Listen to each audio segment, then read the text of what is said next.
الحمدللہ کفا وسلام علی عبادہ الذین اصطفیٰ اما بعد۔ محترم دینی ملی بھائیوں، ماں اور بہنوں، اس ویڈیو کے ذریعے یہ پیغام دینا چاہتا ہوں تمام اپنے مسلمان بھائیوں اور بہنوں کو، ماؤں کو، کہ محرم الحرام کا عظیم الشان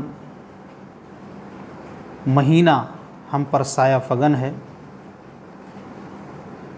یہ حرمت والے ان 4 مہینوں میں سے ایک ہے، لہٰذا ہمیں اس مہینے کے اندر خصوصی طور پر کثرت سے نیک اعمال کرنے کی کوشش کرنی چاہیے، بالخصوص نفلی روزوں کا اہتمام کرنا چاہیے۔ پیارے رسول صلی اللہ علیہ وسلم نے فرمایا افضل الصیام بعد رمضان شہر اللہ المحرم۔ اس حدیث کے راوی ابو ہریرہ رضی اللہ عنہ ہیں، کہتے ہیں کہ اللہ کے نبی صلی اللہ علیہ وسلم نے فرمایا کہ رمضان المبارک کے روزوں کے بعد سب سے افضل روزے وہ محرم الحرام کے روزے ہیں، یعنی ماہ محرم کے، شہر اللہ المحرم، جو کہ اللہ کا مہینہ ہے۔ اس مہینے کو اللہ کا مہینہ قرار دیا گیا ہے، جس سے اس کی شرف و فضیلت اس مہینے کی معلوم ہوتی ہے۔ بالخصوص دنیا کے تمام مسلمانوں کو یوم عاشورہ یعنی 10ویں محرم کے روزے کا اہتمام کرنا چاہیے۔ نبی پاک جناب محمد الرسول اللہ صلی اللہ علیہ وسلم جب تک مکہ میں رہے مسلسل یوم عاشورہ کا یعنی 10ویں محرم کا روزہ رکھتے رہے۔ صحابہ کرام رضوان اللہ علیہم اجمعین کو بھی حکم دیتے، صحابہ کرام رضوان اللہ علیہم اجمعین بھی روزہ رکھتے، صحابیات بھی رکھتی۔ اور جب مدینہ کے اندر آئے نبی پاک صلی اللہ علیہ وسلم تو مدینہ کے اندر بھی آپ روزہ رکھتے رہے، لیکن جب رمضان المبارک کے مہینے کے روزوں کو فرض اللہ تبارک و تعالیٰ نے کر دیا تو اس وقت نبی پاک جناب محمد الرسول اللہ صلی اللہ علیہ وسلم نے فرمایا کہ اب جو چاہے وہ روزہ رکھے، جو چاہے چھوڑ دے۔ اس حدیث پاک سے یہ بات معلوم ہوتی ہے کہ نبی پاک صلی اللہ علیہ وسلم یوم عاشورہ کے روزے کا بڑا اہتمام کیا کرتے تھے۔ نبی پاک صلی اللہ علیہ وسلم جب مدینہ کے اندر آئے تو رمضان المبارک کے روزے فرض ہو گئے، اس کے بعد بھی پیارے رسول صلی اللہ علیہ وسلم نے یوم عاشورہ کا روزہ رکھا۔ آپ صلی اللہ علیہ وسلم عاشورہ کے دن کا روزہ رکھتے اور صحابہ کرام کو بھی تلقین کرتے۔ جب پیارے رسول صلی اللہ علیہ وسلم کو یہ بتایا گیا،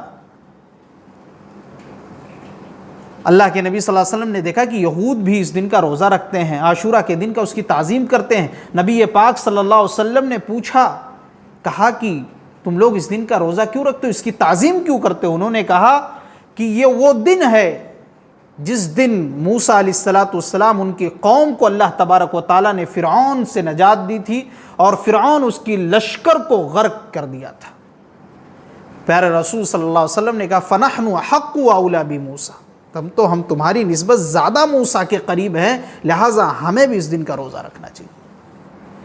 آپ صلی اللہ علیہ وسلم روزہ رکھتے تھے۔ خلاصہ کلام یہ ہے کہ یوم عاشورہ کا روزہ ہمیں خصوصی طور پر رکھنا چاہیے، کیونکہ عاشورہ کے دن کے روزے کی بڑی فضیلت ہے۔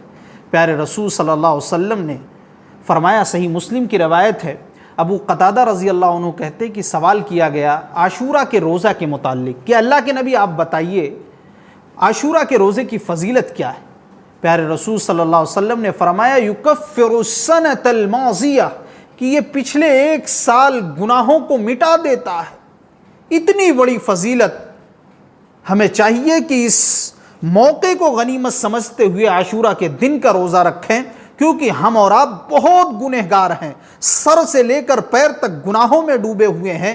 ہمیں چاہیے کہ ہم اپنے نام اعمال سے گناہوں کو مٹانے کے لیے روزے کا عاشورہ کے دن کے روزے کا اہتمام کریں، کیونکہ اللہ تبارک و تعالیٰ نے فرمایا ان الحسنات یذہبن السیئات، نیکیاں برائیوں کو مٹا دیتی ہیں۔ ایک سنہرا موقع ہے۔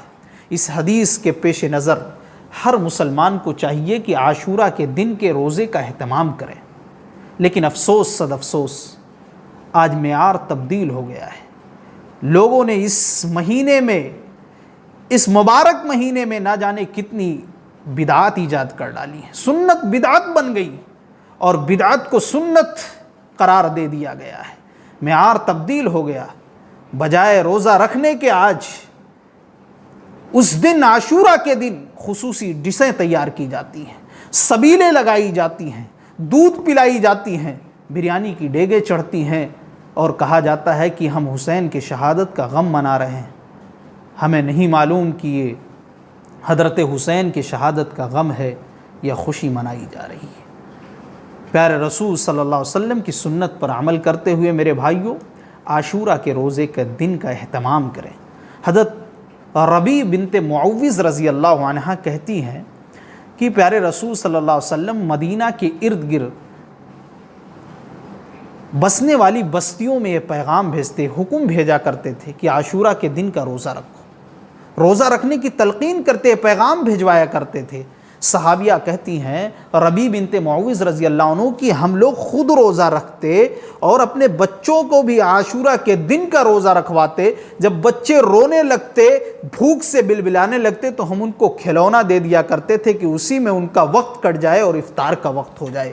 اس حدیث پاک سے بات معلوم ہوتی ہے کہ ہم کو اور آپ کو خود روزے کا اہتمام کرتے ہوئے اپنے بچوں کو بھی عاشورہ کے دن کے روزے کا اہتمام کروانا چاہیے اور شرک و بدعات، خرافات و منکرات سے ہمیں دور رہنا چاہیے.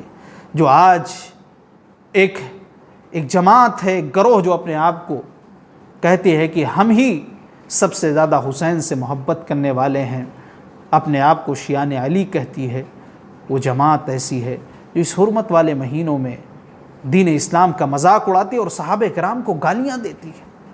جن صحابہ کرام کے بارے میں نبی صلی اللہ علیہ وسلم نے فرمایا، صحیح بخاری کی روایت، لا تسبوا اصحابی، لوگوں میرے صحابہ کو کچھ مت کہو، میرے صحابہ کو برا بھلا مت کہو.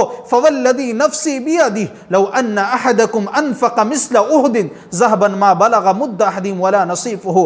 قسم ہے اس ذات کی جس کے ہاتھ میں میری جان ہے، اگر میرے صحابہ نے، تم احد پہاڑ کے برابر سونا خرچ کر دو، میرے صحابہ نے اس دور میں غربت میں اگر آدھا مد جو چھوٹا پیمانہ ہے اس کے برابر کچھ خرچ کر دیا ہے تو تم اس کی برابری نہیں کر سکتے. لہٰذا ہمیں ان لوگوں کو جواب دینا چاہیے اور ان کے خرافات اور بدعات سے دور رہتے ہوئے ہمیں سنت پر عمل کرتے ہوئے عاشورہ کے روزے کے دن کا اہتمام کرنا چاہیے، کیونکہ اس کی فضیلت کہ پچھلے 1 سال کے گناہوں کو مٹا دیتا ہے. لیکن عاشورہ کے روزہ رکھتے ہوئے ایک بات یہ بتا دینا مناسب سمجھتا ہوں کہ اس میں یہود کی مخالفت بھی ہم کو اور آپ کو کرنی ہے. اللہ کے نبی صلی اللہ علیہ وسلم کو جب بتایا گیا، اللہ کے نبی صحابہ نے کہا یہود بھی اس دن کا روزہ رکھتے ہیں، تعظیم کرتے ہیں، تو آپ صلی اللہ علیہ وسلم نے فرمایا، صحیح مسلم کی روایت ہے، فَإِذَا كَانَ الْعَامُ الْمُقْبِلُ إِن شَاءَ اللَّهُ صُمْنَا الْيَوْمَ الْأَتَّاسِعِ، کہ اگر آئندہ سال میں زندہ رہا تو انشاءاللہ میں 9 محرم الحرام کا بھی روزہ رکھوں گا. اس حدیث پاک سے بات معلوم ہو رہی ہے کہ یہود کی مخالفت ہمیں کرنی ہے، 9 محرم الحرام کا بھی روزہ رکھنا ہے 10 محرم الحرام کے ساتھ. لہٰذا دنیا کے تمام مسلمانوں کو، اپنے بھائیوں کو میں اس ویڈیو کے ذریعے جن لوگوں تک یہ ہمارا ویڈیو پہنچ رہا ہے ان کو یہ پیغام دینا چاہتا ہوں کہ کل کا دن اور پرسوں کا دن ہمیں روزہ رکھنا ہے، کثرت سے تلاوت کرنی ہے، اللہ کا ذکر کرنا ہے، نفلی چیزوں کا یعنی اہتمام کرنا ہے. اس کے علاوہ ذکر کرنی ہے، سبحان اللہ، الحمدللہ، اللہ اکبر. اس کے علاوہ نماز تہجد کا اگر ہم اور آپ اہتمام کریں تو وہ بھی بہتر ہے. لیکن یہ بات ذہن نشین کر لیجئے کہ آج کی رات یعنی صبح سحری کا دن ہے، کل اور پرسوں ہم کو اور آپ کو روزہ رکھنا ہے. نبی پاک جناب محمد الرسول اللہ صلی اللہ علیہ وسلم کے فرمان پر عمل کرنا ہے. اللہ تبارک و تعالیٰ سے دعا ہے رب العالمین ہم تمام لوگوں کو عاشورہ کے دن کا روزہ رکھنے کی توفیق عطا فرمائے. آمین و آخر دعوانا الحمدللہ رب العالمین.